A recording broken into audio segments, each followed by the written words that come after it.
లోపల అన్నటువంటి ఆ యొక్క మహానుభావుడు దశకంఠరావును రచించినటువంటి ఆ యొక్క స్తోత్రంను మహానుభావుడు వింటూ శ్మశానంలో ఆనందంగా తాండవం చేస్తూ ఉంటాడంట. మహానుభావుడు ఆనందంగా తాండవం చేస్తున్నటువంటి ఆ యొక్క పరమేశ్వరుడి దగ్గరికి సాక్షాత్తు కూడా ఆదిపరాశక్తి స్వరూపమైనటువంటి ఆ యొక్క దశ విద్యాధారిణి సకల శుభాలను కలిగింపజేసేటువంటి గౌరమ్మ, పార్వతమ్మ అమ్మవారి యొక్క పేర్లు అనేకమైనటువంటి కూడా మహాతల్లి ప్రకృతి అలాంటి స్వరూపాన్ని ధరించినటువంటి ఆ యొక్క పార్వతీదేవి పరమేశ్వరుడి దగ్గరికి వెళ్ళి అడుగుతుందంట, నాథ పరమేశ్వర, ఎందుకు నా తండ్రి, ఎందుకు నాథ కైలాస పర్వతము ఉంది, హిమాలయ పర్వతాలు ఉన్నాయి, నువ్వు అనుకుంటే సృష్టి స్థితి లయకారులు కూడా సాక్షాత్తు కూడా ఆ యొక్క బ్రహ్మ విష్ణువులు కూడా మీ యొక్క పదాక్రాంతం అవుతారు. 33 కోట్ల దేవతలందరూ కూడా మీ యొక్క కనుచూపు చాలు నాయన అనేటువంటి కోరుకునేటువంటి వారు ఈ యొక్క సృష్టిలో అందరూ కూడా నీ కోసం వేచి ఉంటారు. అలాంటి నీవు శ్మశానధారిగా ఆ యొక్క పులి చర్మంబరధారిగా శ్మశానంలో ఉన్నటువంటి ఆ యొక్క బూడిదనంతా కూడా నీ యొక్క శరీరానికి పూసుకొని 24 గంటలు ఆ యొక్క శ్మశానవాసిగా ఉంటున్నావే, నీలో అర్ధాంగిని, నీలో అర్థం నేను అర్ధనారీశ్వరతత్వం అంటావే.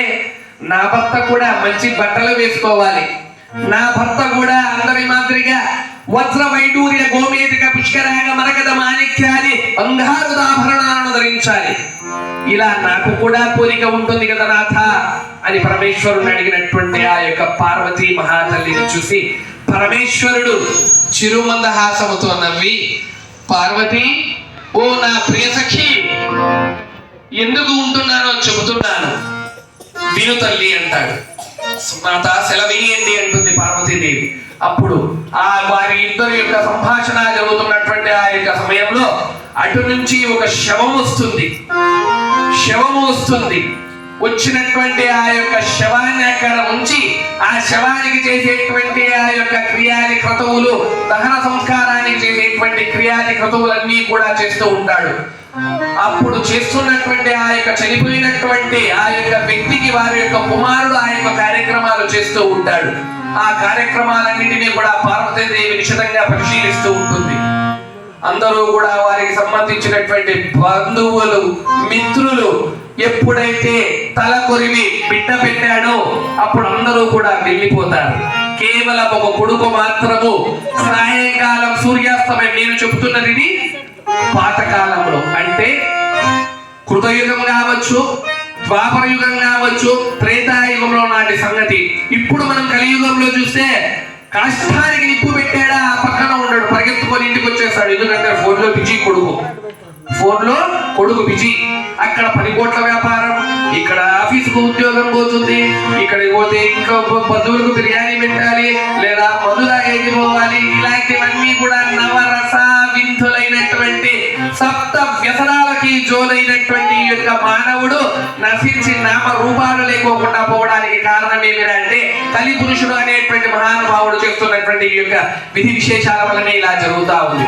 ఎప్పుడైతే ఆ కాలంలో కాష్టము పెట్టినటువంటి తర్వాత శిరస్సు అనేటువంటిది సాయంకాల సమయానికి సూర్యాస్తమయమైనటువంటి సమయంలో ఆ యొక్క తల వక్కలవుతుంది, పట్టనటువంటి శబ్దం వస్తూ ఆ తల వక్కలవుతుంది.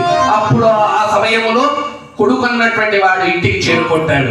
అలాంటి సందర్భంలో పార్వతీదేవికి చెబుతాడు పరమాత్ముడు అయినటువంటి త్రిశూలధారి పరమేశ్వర, చూసావా దేవి, భార్యలు వెంట రాలేదు, పిల్లలు వెంట రాలేదు, బంధువుల వెంట రాలేదు, మిత్రుల వెంట రాలేదు, నాది నాది నాది నాది అని చెప్పుకున్నటువంటి సర్వ సంపదలు, అష్టైశ్వర తనకనక వస్తు వాహనాలు, భూములు, పేదాలు, ఇతరమైనటువంటి ఏ ఒక్క వస్తువు కూడా ఆ వ్యక్తి వెంట చాలలేదు కదా. కనీసం ఆ వ్యక్తిని ఛీ అన్నటువంటి మాటతోనే చెబుతూ వెళ్ళిపోయాయి. ఇప్పుడు ఇక్కడ ఉన్నటువంటి ఆ యొక్క ఆత్మస్వరూపం ఏదైతే ఉందో అదంతా కూడా ఆ యొక్క క్రియాధికృతంలో చూస్తా ఉంది, ఆత్మ ప్రయోగం చేస్తా ఉంది లోపలికి పోవడానికి. కానీ ఆ యొక్క శరీరం కాలిపోతా ఉంది, అగ్గికి ఆహుతైపోతా ఉంది, పంచభూతాలలో కలిసిపోతా ఉంది. అలాంటి యొక్క సందర్భంలో ఏ విధంగా పార్వతి ఆ ఆత్మ వచ్చి ఇతరులమైనటువంటి ఆత్మలను చూసి, మనం ఎప్పుడైనా కూడా శ్మశానానికి వెళ్ళాలంటే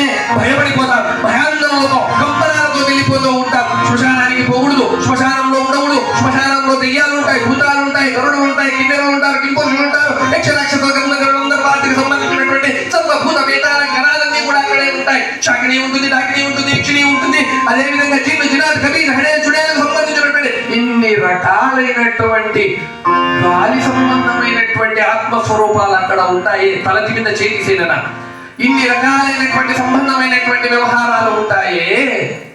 అలాంటివి చూసి భయపడి ఎవడు రాలేదు ఇంతవరకు కాలినటువంటి ఆ యొక్క శవం ఈ రోజు శ్మశానానికి.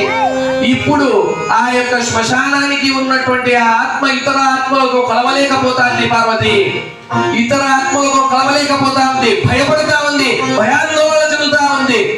అందుకే తల్లి పార్వతి అలాంటి వారికి నేనున్నాను, అలాంటి ఆత్మలకు నేనున్నాను.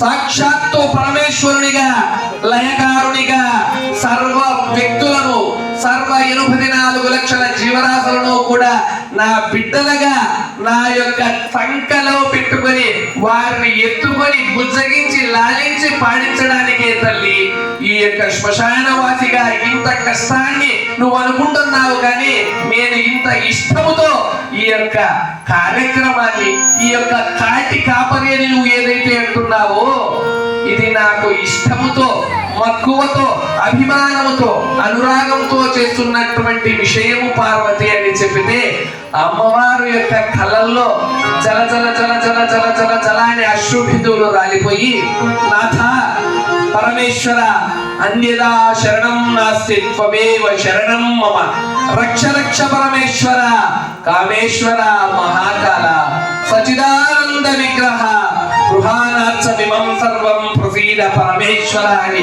2 చేతులు కూడా జోడించి స్వామివారి యొక్క కాళ్ళ మీద పడినటువంటి ఆ యొక్క పార్వతీ అమ్మవారి యొక్క అశ్రు బిందువులతో